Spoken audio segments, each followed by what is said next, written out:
I've had my ModRetro Chromatic for about 2 months now, and I made a first impressions video on this channel where I really like this device. It's a really cool Game Boy. But first impressions are one thing, right? Like even when I watch other YouTubers, the big YouTubers, and I see a first impression unboxing video, the thing hasn't even been out for a week or something, so they haven't spent that much time with it. Except for review copies, which then you're like, are they being paid and sponsored to say what they want to say? And there's only so much you can get from like just an initial like 1 week impression, or I turned it on and played one game. Yeah, this looks really nice. It feels really good.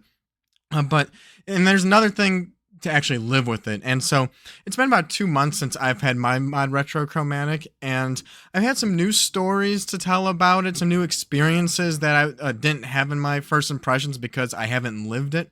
And also just some other games I've picked up. So in this video, I want to talk about all that stuff and show off some more of my Game Boy collection updates. And actually, my collection isn't that big, and I don't have any spot on this channel where I've showed off my entire collection. So, I think I'm going to go over all of it in this video.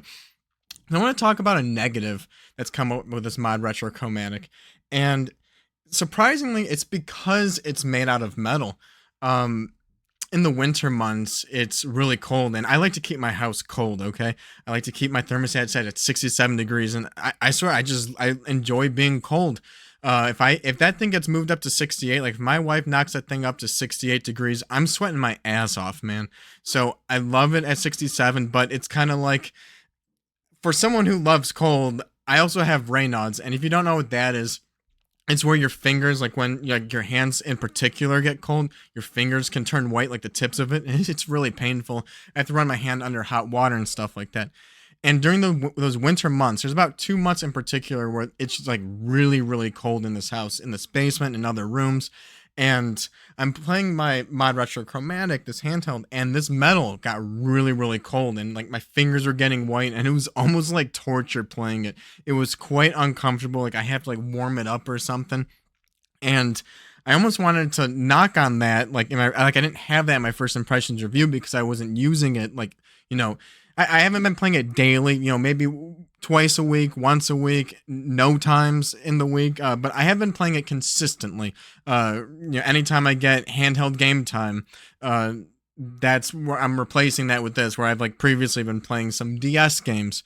I've now been still been playing through Buck and the Cursed Cartridge. During that first impression video, I played like 3 levels of it, and now I've completed like 5 worlds of this game, so I've gotten a lot more mileage out of this thing.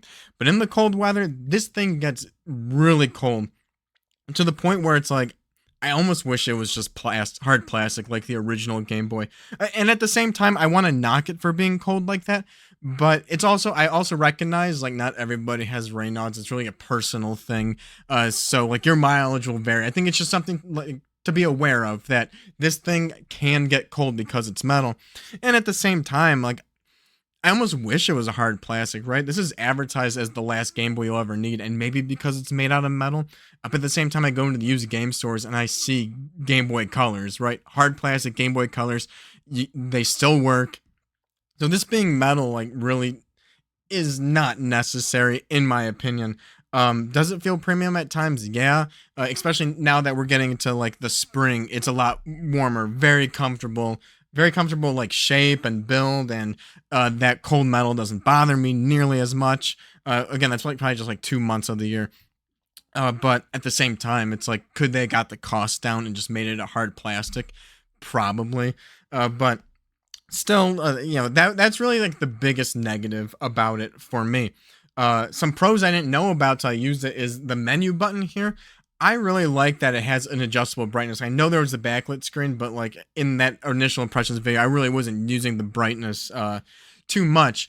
And just in general, not necessarily specific to this device, but like, stories that this device has enabled is I've been playing more Game Boy games, right? Surprise, surprise, I bought a Game Boy. I'm playing more Game Boy games. But in particular, like original Game Boy games. We're not talking Game Boy Advance. We're not talking handheld like DS, like Game Boy games. These are small, bite-sized nugget games, which are perfect to pick up and play at any times.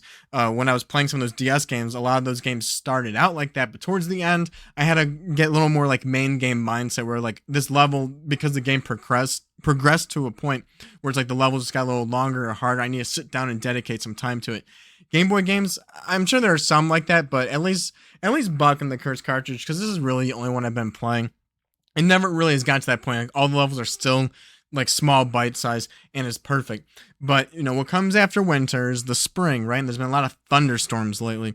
And my wife and I, we've lost a lot of stuff in this house, in an apartment we lived in before. We lost a lot of electronics. Like we lost TV, we lost an Apple TV, some like Hue light strips.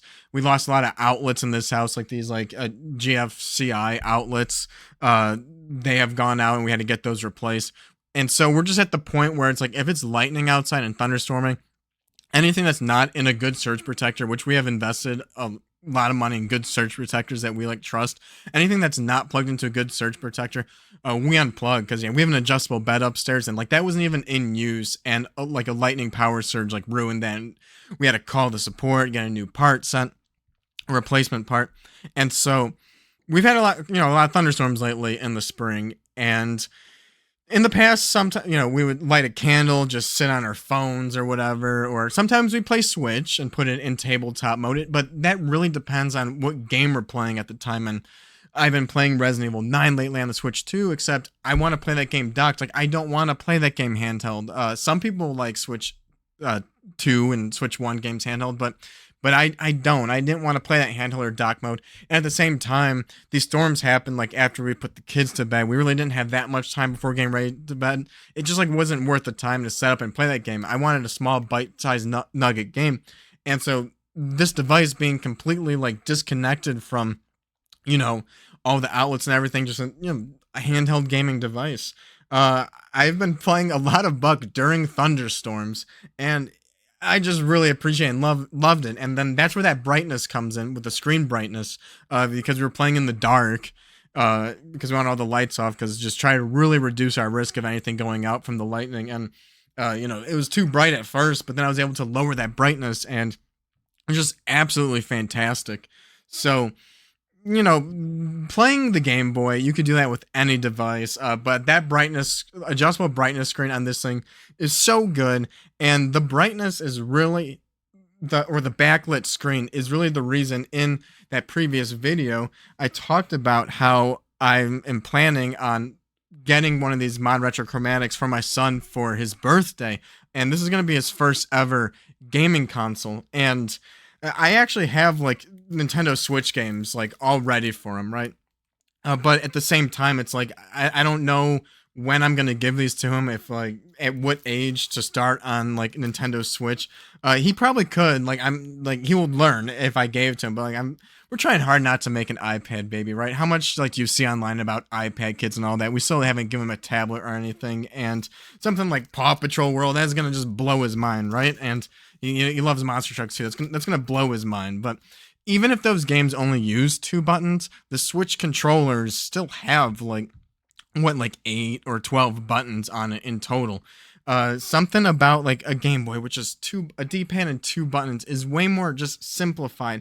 And at the same time, these games are hopefully less stimulating, that he can sit here and play it. And I hope he treats it more as like a toy and gets bored of it. Like, I want him to play it for 30 minutes and get bored of it. Maybe not day one, but the goal will be like, here's some games, play them, and then like get bored of them, and then we'll upgrade to the Switch down the road. At the same, because again, he'll get bored and maybe he won't come back to it. I don't know, but I talk the talk, I want to walk the walk. So did get him a ModRetro Chromatic. I didn't do an unboxing in the last video, and I cracked it open already. I am gonna unbox it and show it off in this video, and I guess we'll just see how hard it is. I think maybe there might be some things on here. Are there? I don't remember. You'd think I'd be a vet right now. I swear I got a second one already. Oh wait, see, I was trying to push it, but it's not like I'm sitting here opening the box for 2 months. So one of the reasons why I am taking this out right now instead of giving him the joy of opening it up by himself, which like he wouldn't be able to do that anyway, right? We'd have to open it for him anyway on his birthday, but we've already decided, my wife and I, that we are going to put a screen protector on this thing. I don't have one on mine, but I saw some on Amazon, and it's a good build with metal and all of that, but at the same time, it is pretty expensive. Now the ModRetro Chromatic is about $200, which sounds excessive. Like, that's like a Switch Lite basically. But like I said, the goal really is for lower stimulating, and there's other some fun things that I'm gonna explain why I wanted to get this for him. But yeah, we are gonna put a screen protector on this thing. But a teal Game Boy Color, which is what I started looking at initially, that goes for $100, okay? And there's no backlight screen. And I really want him to have that backlight screen, right? Like, anybody who grew up with the Game Boy knows that the no backlight was just horrible. You get one of those, like, squiggly adapters to get the light on it just to be able to see the thing. So, definitely want to get something with that backlight. And this is the only blue, okay? He definitely blue is for sure his favorite color. I don't really like that this is a light blue, and I mean this is like a bluey blue, like this is a bluey blue color. I don't think he's gonna hate it by any means, but I would have really wished that ModRetro had like a royal blue.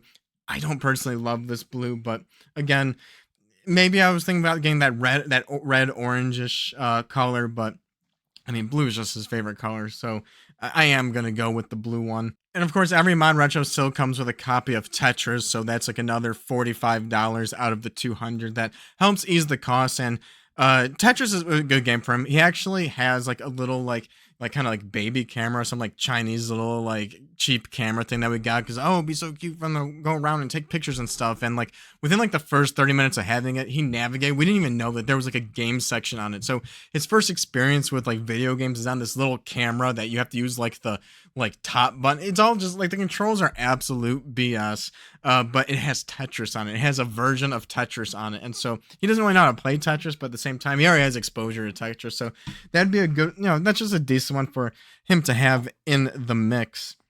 But of course, if you do get something from ModRetro, there's a bundle, and it kind of forces you to get like an accessory, and you get like 10% off or whatever. But since I bought it before, there was like headphones that you basically got for like $5, and it was like a no-brainer. Like, may as well get the headphones. This time I ended up getting a link cable, and I don't know when we will utilize it, but just the idea of someday it's like, oh, we can get Pokemon and trade and try to catch them all and play them together. Like, why not just have the link cable, I guess? I mean, you basically have to choose an accessory because the bundle really is worth it. You essentially get like either that cheap or like a free game, basically, however you want to, do the math in your head. And so before, as I mentioned, I got in my first order for my personal chromatic, I got Buck and the Curse cartridge, which is absolutely an amazing game. I still don't like the comedy in it, like the raunchy humor. Not the biggest fan of it, and at the same time, like the kid's gonna see this on the shelf. Like, I want to play the bunny game. I'm like, no, maybe when you're like 7 or something. Even though I don't know, he wouldn't be able to read it right now, and it is like censored or whatever. But this time I went with Croc, okay? This is going to be for my collection. He's lucky he's getting a $200 Game Boy, right? So the game in the bundle, that's going for me in my collection. But there's like 19 games out there on the Mod Chromatic website that they self-publish, which is really cool. So I went with Croc this time, the 25th anniversary. I've never played this game, but this is like a re-release of, where Buck is like a brand new indie game. Croc is a re-release. Where it has this like ModRetro Classics collection.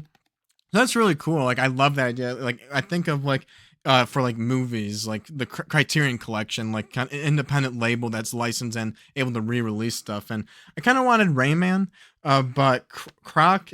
This seems a lot very shareable with him, and that's really the experience I'm looking for. Is not only getting him a Game Boy instead of like a tablet or jumping straight into, Nintendo Switch, something low stimulating and something that we can just like share and game together. So like he can sit and play a game and I can play a game and I'll get him his games. And then like we can share games that like I buy for my collection, but it's like, hey, you can play this game, like the Croc. And eventually maybe it goes into Pokemon and it's just something that's like, well, I don't want to spend $90 on a new red and blue version or $90 each. But, if we get to play it together, that just gives just so much more joy. Like the joy I'm looking for a Game Boy, something that like I can't get from emulation, right?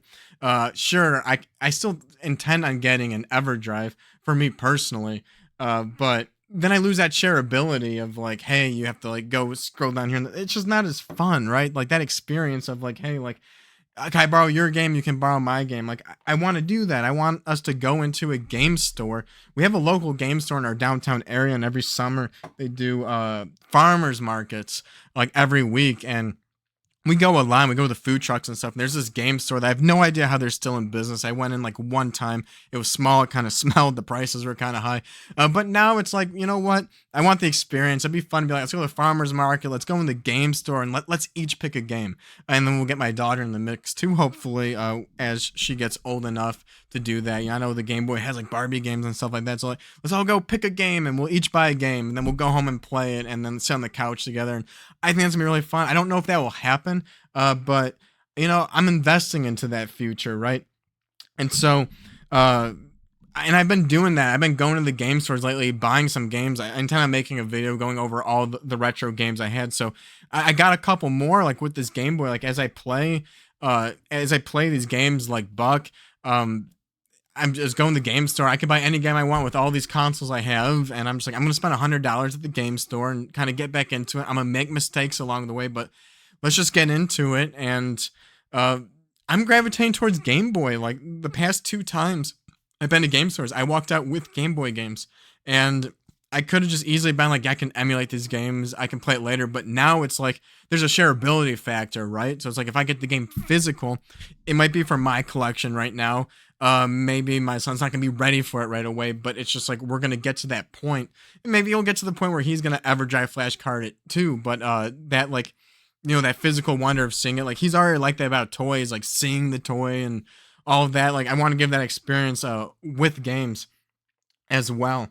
So yeah, let's go over some of my games that I picked up. Some of my recent pickups. I've been keeping them in this Pokemon ETB lately. It's kind of a tight fit. It's not ideal. I went on the Pokemon Center website looking for it. I was like, maybe I'll get a 10. I kind of want it to loose so I can like stir it up a little bit, because these are really tight fit and all stacked and all that. But dude, scalpers, man, I can't even get Pokemon cards. Like I'm not even trying to get like a good ETB or anything. I just want to get some like just like a cheap tin, pretty much just to store my Game Boy games in. But can't do that. And so let's just start it off. Let's start it off big. We got Pokemon Red and Silver, right? This is from my collection before. I didn't pick these up recently. These are from my collection that made it. I sold a lot of my Game Boy games. I had Red, Blue, and Yellow. I had Silver, Gold, and Crystal, but I really only played Red and Silver. So I know I got like huge into the DS, and I sold like all my like Game Boy and Game Boy Advance games. I don't know. I never sold my console games, but I sold my Game Boy games, and every video game I sold is a huge regret. But at the same time, it's like these games, I've never changed the battery. I popped in Red version, and it worked. It still turned on. My save was still there. I don't really know about the real-time clock. I didn't actually play it to see like if it saves new progress or anything like that. I'm not really sure how it works. I didn't even know like the battery like could die until very recently. But did any of us in the 90s know that if you buy these games for preservation that they'll die someday? So these are something that I'm gonna have to crack open and try to change the batteries myself. Which will be a project, or maybe I just try playing and see how far I can get before it dies, and just risk it, and you know, maybe my playthrough gets cut short or something. But Red and Silver, these are probably my favorite Pokemon games of all time. Who doesn't love these? But those are my colors. Next up, we got from my personal collection before I started getting back into all of this. Dragon Ball Z Supersonic Warrior. I don't really remember this game at all, man. I think it's like a card game. I'm not sure. But yeah, I'm actually looking forward to popping this one in soon. I don't know. I might play card. I'm still liking platformers on the Game Boy at the moment. Next up, we have Legend of Zelda Oracle of Ages. Even though I sold all my Game Boy games, gotta keep Zelda. I've always loved Zelda. Zelda is something that I would not sell.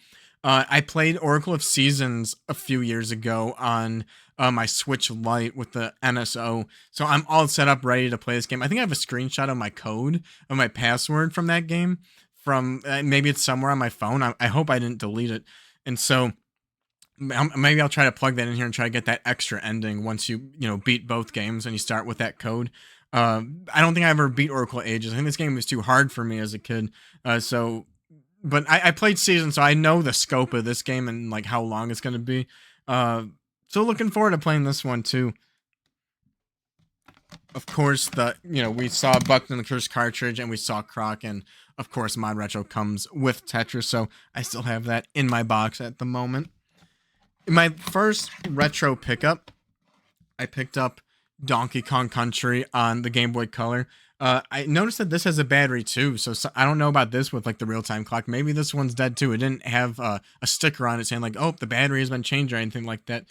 So yeah, we'll see if this makes it. This was a pretty big mistake. It was all sleeved. It was in like the behind the shelf where there was like higher price games, and the label's a little ripped. It's not that bad. I didn't notice it for a little bit. But this is a demake of Donkey Kong Country. My two options were Donkey Kong Country and Mario Golf, which Mario Golf's probably the better game. And I had Mario Golf when I was a kid, so I should pick that up game for my collection and try to restore the collection I had. But again, I just kind of feel like platformers right now, I have a higher chance of actually playing on the Game Boy right now. And I've never played Donkey Kong Country, so this is, I mean, I've played the Super Nintendo one. I beat that one. I really enjoy that game. I played it recently on the NSO service, again on my Switch Lite. But I'm very interested in the demake of this and just like how different it is from the actual game. And the fact that it's on Game Boy Color, play it handheld. So curiosity got the best of me, so I did pick that one up. From that was one game store. So the second game store, I picked up two games. The first one was The Amazing Spider-Man. I've never played this one. Spider-Man's one of those IP and franchises where I'm like, I want to play all the games of this franchise. And so saw this on Game Boy Color. My son likes Spider-Man. That's something I've already been able to identify. And so you get that high shareability factor. This was at the checkout. So this, I didn't even like see, there was Game Boy games, but then there were more Game Boy games as I went to the checkout. Like I didn't see anything I really wanted at the store this time. I was only going to get one DS game. And then I saw this like revolving thing, kind of like a gas station, like Zippo lighter display. And there's a bunch of Game Boy games on it. And so I'm like quickly looking there on the spot for like the condition of the game, the price of the game, just like what game it is. Cause I have to want to play it first and foremost. And I saw this, it looked very clean, which it is. This was out of the 3 used Game Boy games I bought recently. This one's in the best condition. And then I saw, Spider-Man. So I'm interested myself in Spider-Man, black and white handheld Spider-Man game on the Game Boy. I don't know if this is going to be good or not, but it looked clean. The price was like $15, so it was cheap in my mind. And shareability factor, right? So I can be like, hey, you can play, you want to play one of Daddy's games? Like, here's Spider-Man. And so very happy with that. Can't wait to try that one out. That one might be coming sooner rather than later because, again, I haven't played it, so very interested in it. This one, I'm disappointed in. I paid $25 for this, thinking it was clean. Super Mario Land. This game was in my personal collection back in the day. Awesome game. Looked clean, but like I said, it was in this like revolving like Zippo lighter display. And I got it, and when I got home, dude, the back is disgusting. I don't know if it's dirt. I cleaned all these games lately, with isopropyl alcohol and all of that. But this has like, I don't know if there's sunspots. I think they might be sunspots, to be honest, but it looks nasty. And it's just like, man, this is just one of the like best Game Boy games. I'm very nostalgic for it. I've played Super Mario Land 2, the 6 gold coins on the NSO service. I didn't play this one. I don't think I ever beat it. I actually thought it was pretty hard back in the day. And so I really want to play it and revisit it. But at the same time, like I could emulate it. I could play on NSO. And I'm buying these physical games to share, and it's fun. And it's like, man, this is so dirty and gross. It kind of took the fun out of them. Like, I spent $25 on it. I didn't get it really inspect the back. I didn't think about it. This is my first time buying retro games in like 15 years. I didn't think to ask that question. I'm just like, man, this sucks. But at the same time, I looked into reshelling games, and I think you can get like a new like Game Boy, like a fake Game Boy shell for like $6, and then a new label from Etsy for like $5 or something like that, and then the tool will open up. So I think I might actually use this as a project. I've been debating on, do I give this to him as part of his like birthday gift with all the other games, or should I reshell this and get a new clean shell? And you can even like customize it with different color shells. For this one, since I had this in my collection, I probably will just go with another gray Game Boy shell. But that's like a project that actually seems like fun. And like, you can't do that with No, that's a physical game thing. Like, I should learn how to reshell this. That could be fun, especially with other games. That's like uh I don't know, back with Spider-Man, for example, maybe I want to give this like a red shell or something just to have fun with it. Yeah, reshelling could be a good skill. And same with like the Pokemon games. Like I have to replace those batteries. So to replace the batteries, which I have to solder those on, I definitely would need the tool to open it up anyway. So I may as well like start with reshelling before I go through the process of opening up and changing out the battery, which is basically almost like reshelling anyway without putting in a brand new shell. So I did debate on should I throw this into the birthday like pile of games I'm giving him with the Chromatic, but all the games I'm getting him are specifically Game Boy Color games that could be played in color, and I don't want to confuse him with black and white. Like I said, he likes Monster Truck, so I have like the Monster Truck game on Switch, and like I don't want to confuse him with the Game Boy game of it's like, oh, here's a bunch of Game Boy Color games, and here's one Game Boy original game, black and white, and it's like Monster Trucks. Because there's a Monster Truck Game Boy original game, but not a Game Boy Color game. And so it's like, here's a bunch of Game Boy Color games, and then here's one that's in black and white. And like, I don't want to risk the disappointment of that. I want so like this could be like, oh, you're playing games, you want a new game, like you can borrow Dad's Super Mario Land, and it's black and white, it's old and all that. Maybe it's too hard, like it's got Mario, but it might be hard. And I remember it being a little creepy. I didn't like this one as much as Super Mario Land 2, but I was young and I might appreciate this way more now. So, uh, yeah, I think I'm gonna hold off. This will go in my collection. I think I'm gonna use this as a vehicle to practice and learn how to reshell a Game Boy game. But like I said, I did pick up games for him. I mentioned these in the last video, but like I said, I talk the talk. I'm gonna walk the walk. So we'll just go through these quickly. We got Arthur's Absolutely Fun Day. I need to log into all these games and delete the saves and maybe see like, is it going to be hard? Like, is it going to be too hard? Do you need to be able to read to play these games? We've got Elmo's ABCs, Elmo's 1, 2, 3. High quality games. Like I said before we get into the Switch, there's a very small window to be able to play these games, and so who knows? I regret every game I sold. Maybe these will end up in my collection someday. Save them for maybe grandkids. Who knows? And Hot Wheels Stunt Track Driver. Maybe I'll actually play a little bit of this after I delete the save. This one actually seems, this one seems like it could maybe be fun. I don't know anything about any of these games. I just know he likes Arthur, Sesame Street, and Hot Wheels. So I thought about maybe throwing Mario Land into that mix, but again, all those are Game Boy Color games. I mean, these are Game Boy, these are the Black Shell ones. So if you don't know, the Black Shell ones can work on Game Boy and Game Boy Color. And if you put them in the Game Boy Color, there will be color on it. Whereas the ones that are actually just Game Boy Color only work on the Game Boy Color, which really to me makes Game Boy Color its own system. But Nintendo's always lumped the Game Boy Color and Game Boy as like its own thing, and they combine them in like the NSO app as just Game Boy. But like you have like exclusives to the Game Boy Color, so yeah, I don't know if you didn't know about that is the case of that. So yeah, he's gonna have all these games as his with his own Game Boy, and then we can share stuff like Super Mario Land together. And I want to be able to go into the game store and be like, yeah, let's each pick out a game. And these are just experiences that you can only get with physical games and physical media. And emulation's cool. Like I said, I plan on getting an EverDrive for myself. Like I have a Doomsday hard drive with all this. I've done this with Game Boy Advance with an Anbernic device. But right now it's like I have reason to get the physical games, like that shareability. Like it's gonna just be I feel like a ton of fun, and like this is just a small window before we dive into the Nintendo Switch, and I start, drip feeding those games to him, in Christmas and birthdays and all of that. Just to build up some history. Hopefully, not get an iPad, maybe, and like it's just this is why I wanted to get into Game Boy again at this time, and I'm just having a great time. It's way easier to pick up and play in handheld sessions versus bigger games like, Nintendo Switch and all of that. I've been able to play it in the storms, like with the lightning and all of that. Again, you can do that with other devices, handheld devices, but just Game Boy is awesome, man. It's fun. It feels like a toy. And something that's also underrated is when you turn it on, it just goes directly into the game. That is like a feature that just is long forgotten. Even my Analog 3D has a menu, which I'm like, this isn't that bad or anything, but playing on the ModRetro Chromatic, which I'm not sure if the Analog Pocket does this. I have an Analog Pocket ordered. I'm not like full set 100% that the Chromatic is the way to go. Maybe the Pocket is good, but Chromatic had good customer service. I will give them that. But direct boot into the game is just such a cleaner experience than like my Ambernic handhelds, or even like using uh, the analog 3D, by itself without the summer cart or with the summer cart. And if I get the EverDrive for the Chromatic, I'm just gonna have to go scroll through a menu again. And just direct to boot is awesome. That's something you only get with the physical game cartridges. I wish modern consoles like gave you the option, right? Why can't you set in the settings direct boot to game?